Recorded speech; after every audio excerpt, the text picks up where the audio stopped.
This is the only evidence so far of signatures that have been collected by or on behalf of Kimilili MP Didmus Barasa in his quest to impeach National Treasury CS Henry Rotich. Though no names except his can be seen, the first-time MP argues that his quest gathers pace by the day, and soon he'll be seeking the approval of the Speaker to table the motion, as he is confident of getting the requisite numbers before the House rises on Thursday for the weekend. The reason why I want Rotich to go home are two. One, the Ruaraka land, he transferred 1.5 billion shillings to buy a land that never existed, and without getting the written request from the Ministry of Education.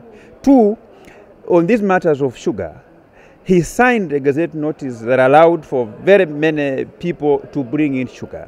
And he ignored the advice from the Ministry of Agriculture that whatever was coming in was in excess and would hurt the sugar sector in this country. The performance of the economy since Mr. Rotich took over has been wanting.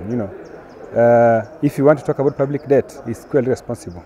So personally, as a member of parliament, I always feel, and I've held this feeling, that we have a wrong person at Treasury. Some MPs, however, accuse Barasa of jumping the gun in his quest, as the sugar report, which he bases most of his arguments on, has not been debated on the floor of the House.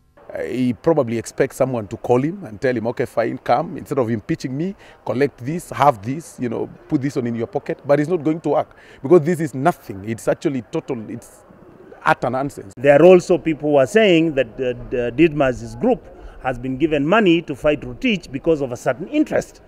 Those things we know in this country. They happen both ways. We have some people who are in the National Assembly who hold some positions that they can use, that they can think they can use those positions to solicit for money to save civil servants that are the acts of the National Assembly is following of them. I'm telling them that their tricks have outlived their usefulness. They are not going to work, because I am determined to push this motion to the floor of the House. In the 11th Parliament, due to frequency of impeachment motions, the Speaker of the National Assembly on June 10, 2014, gave a communication that would tighten the noose on any member seeking to introduce an impeachment motion to discourage frivolous motions. This is after then Egembe South MP Mithika Lenturi, who sought to impeach the then CS for devolution Anne Waiguru, fled on the day his motion was to be debated, leaving MPs an angry lot.